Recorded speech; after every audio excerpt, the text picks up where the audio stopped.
One of my viewer has asked, how do you migrate from a physical appliance to a virtual appliance? And this video is dedicated to this cause. Now, I would like to apologize at the beginning itself if I leave you with more questions than answers at the end. But that's the nature of this problem. It might look simple, but it is increasingly complex as you get into it. So let's get started. The very first thing that you need to be aware of are your migration options. Now, if you have seen my other videos, you might be aware that DataPower comes in several flavors. You have physical appliance, you have virtual appliance, which essentially runs on VMware ESXi server, and then you have containerized options. In this table, you see different options, but more options than what I have discussed before. And this is the beginning of this complexity. So you have a physical appliance. Of course, you can move to ESXi based virtual machine, which is supported. And then you can move to container form factor. However, there is a twist. The container form factor that we are talking about is a crude term. And there are various ways in which the containers are deployed. So you can deploy your container on a pure K8 cluster. Well, theoretically, this can be done, but this is not an IBM supported method. Why? I don't know, but IBM suggests that they do not support containerization over regular K8 based cluster. I have some idea as to why this could be, but that's purely non-official stuff. Now, from an IBM perspective, you can go to containerized mode, but then you will have option whether you want to run these containers on OCP based cluster. So that's the option which says OCP based container, in which the containerized DataPower appliance runs on OpenShift Cloud. The last option is IBM CP4I, which is Cloud Pak for integration. So you can move to Cloud Pak for integration, and DataPower in containerized format, it comes with CP4I. So these are your options.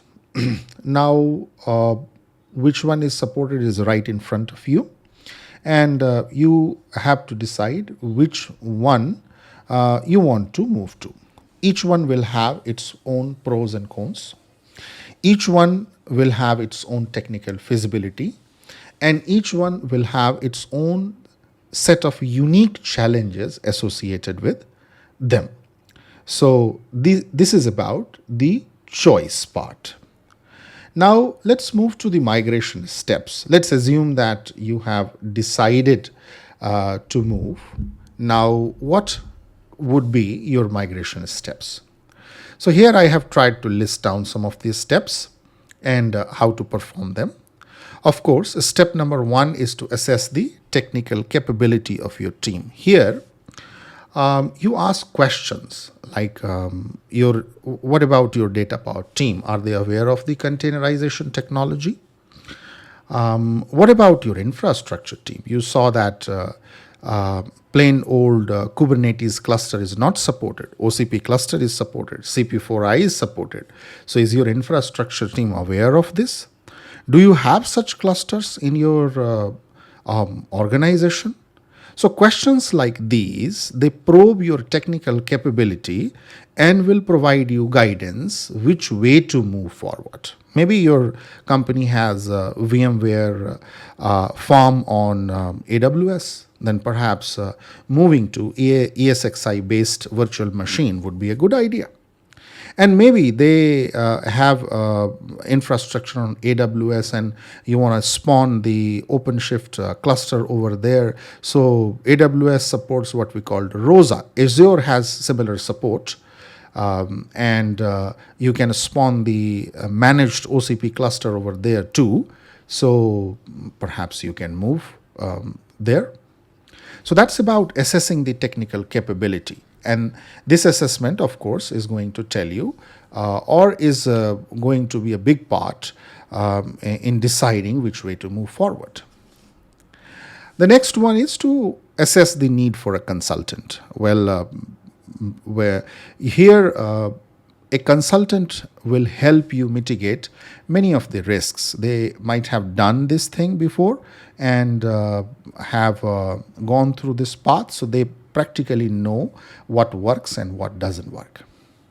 Step number 2 is sizing the cloud and virtual environment, including the licensing. So this step will involve understanding that how many licenses you would need, or what would be the size of the cluster where your applications would run.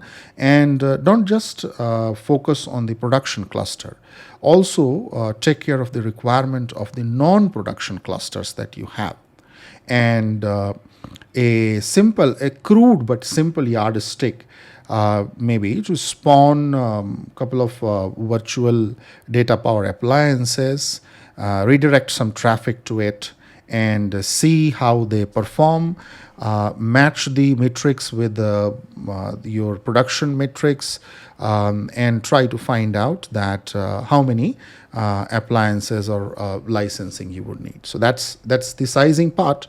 And after this, doing a cost benefit analysis is very much important, because it might happen, and in some cases I have seen it happening, that the cost of running a virtual appliance or the cost of virtualization far exceeds the physical appliance cost.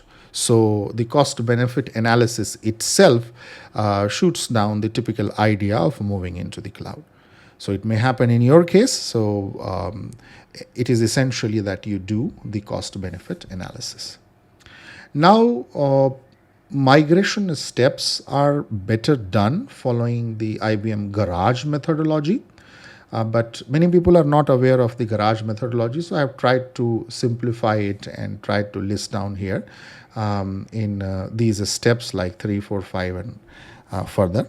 So let's go to the next step. So next step is to pick an application domain. Pick one that moderately, and I would repeat the word moderately, because if you pick the application domain which is very complex, it is likely that you will not be able to create the MVP in the required time. So pick a domain that reasonably mirrors the complexity of your production environment, and then try to create an MVP out of that application domain, meaning that try to move that application domain from physical to virtual and create an MVP around it.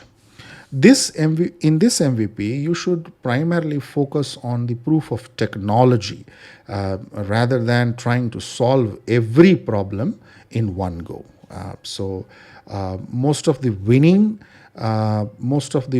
engagements that I have seen, there people have focused on the proof of technology, and later on they think about other problems that they have to solve.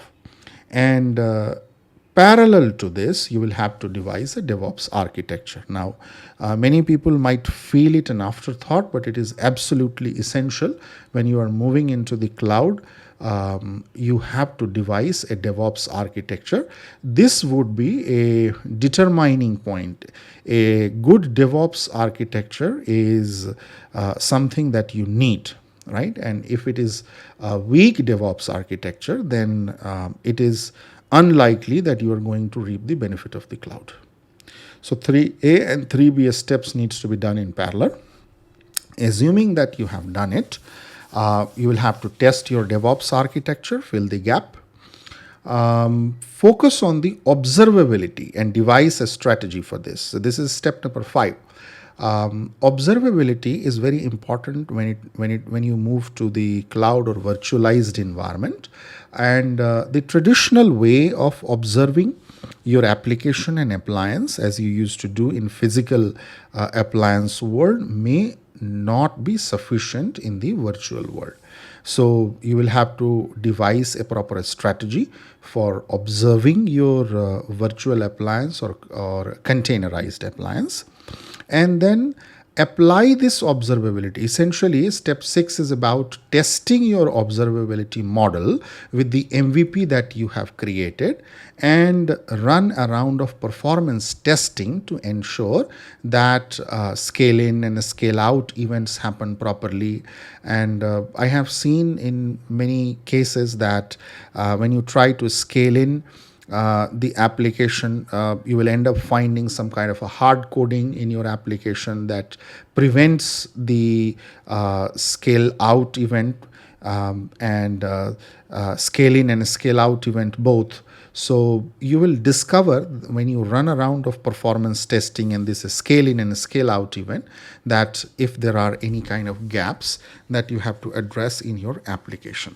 Remember, your application is written for a physical appliance. It has not been written for a case where you will spawn multiple DataPower appliances on the runtime, a scale in and a scale out type of event. So you will end up finding many gaps.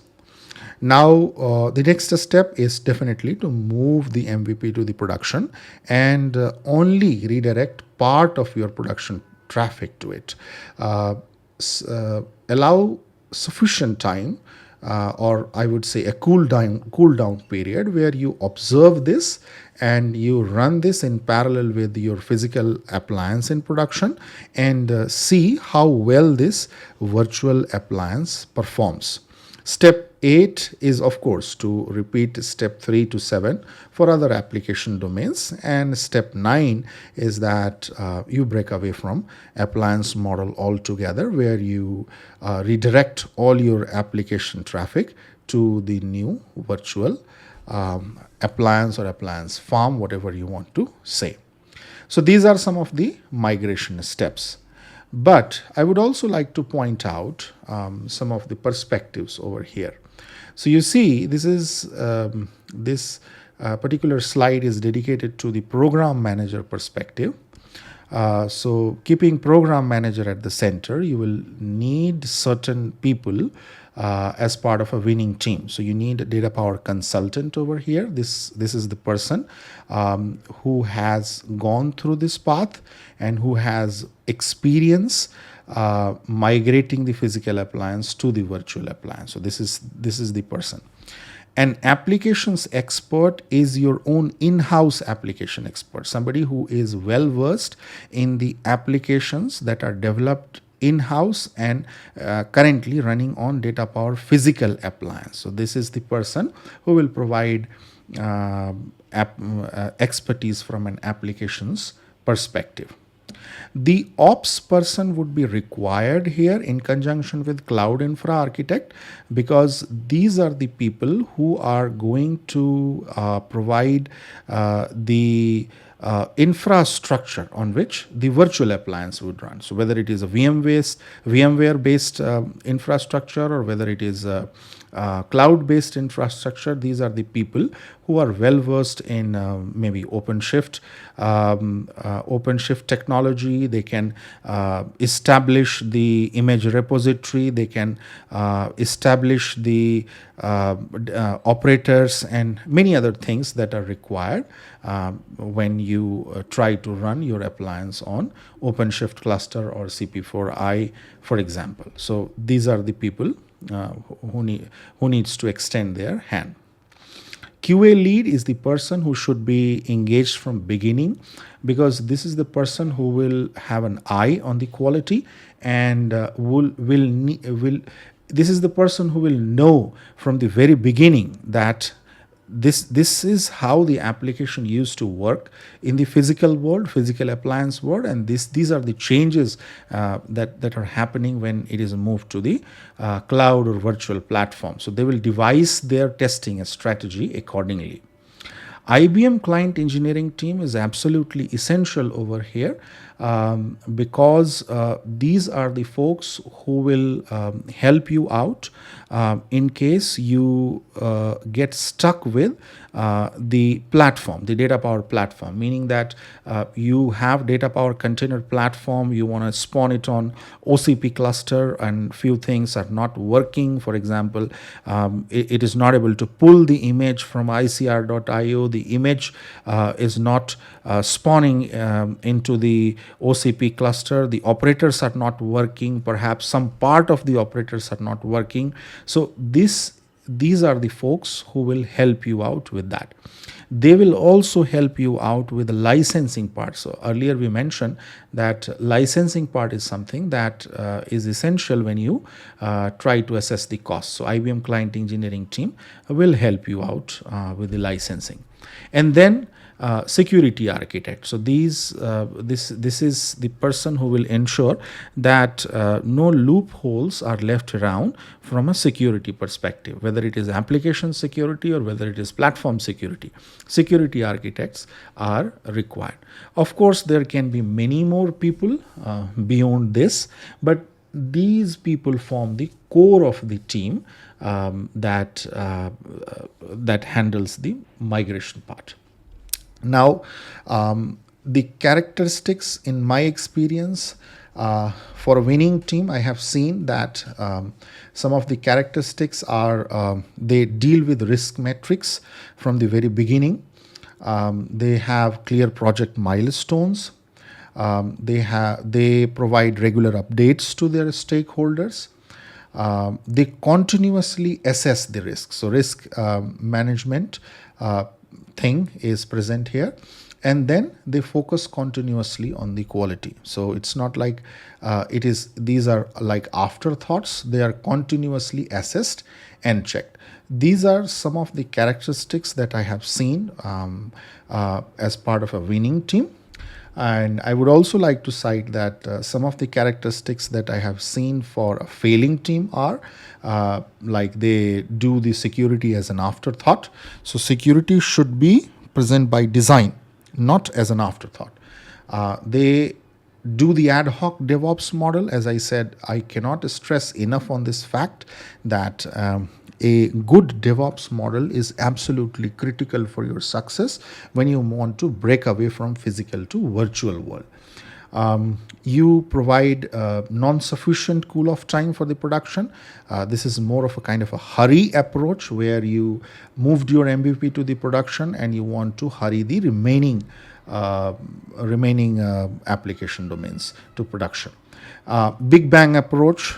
Again, moving everything into the production in one go is a sure recipe of the failure.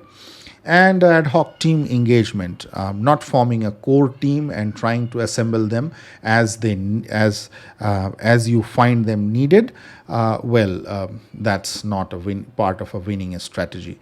So I think this provides a good visibility into who should form the core team as far as the migration is concerned, what are the key characteristics of a winning team, and what are some of the pitfalls to avoid. Now, from an application architect perspective, I would say that virtual appliances work just as physical appliances.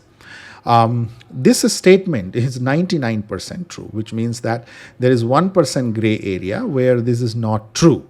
But that 1% area is something that you can read and find out into the release notes.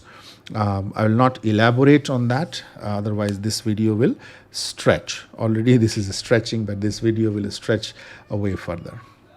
Now, this is application architect core challenges. From an application architect perspective, there are two things for you to consider.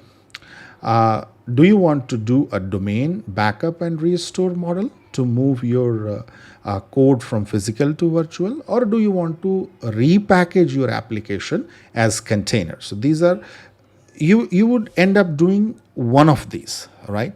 And you will have to decide based on your circumstances which one of these two approaches that you take. Again, each one is associated with many more questions and many more challenges behind them, but At the on the surface, these are the two core questions that you need to answer as an application architect. Now, you will also focus on the observability part, because as I said, in cloud, the observability takes a slightly different twist than what is present in the present for the virtual physical appliance. So you will have to look into that as well. Specifically mainframe interaction I have mentioned here, because I told you that 99% the physical appliance will work same, physical and virtual appliance will work same, but the 1% area where it doesn't work is the mainframe interaction. There are a few more, but mainframe interaction is a big part of it, and many organizations have mainframe integrations present. So understand what is supported in the virtual appliance as far as mainframe interaction is concerned. This is the place which might make or break the deal, which means that if the integration pattern that is implemented in your organization for mainframe, it is not supported in virtual appliance, there is no way you can migrate to the virtual appliance. You will have to stick with physical appliance. DevOps model fitment. Yes, that's your area. Well, there would be a DevOps architect, of course, that will create the bigger DevOps picture. But as an application architect, you need to determine whether the DevOps model being carved out there, it fits into the regular DevOps practices or not. Whether whether your team, their existing way of working, whether it will fit into the DevOps model or not. And it's not a linear thing. I mean, the DevOps architect is going to interact with you. They will take your feedback, incorporate it. You will understand their views, and you will modify your way of working, and eventually you both will come to a consensus, a middle ground, where you will end up modifying your way of working to some part, and they will end up modifying their DevOps model to tweak and fit to your needs. So that is application architect core challenges. Now, this is the end of it, and as I said, I have left you with more questions than answers, but that's the nature of this problem. So thank you for listening to me. Thanks.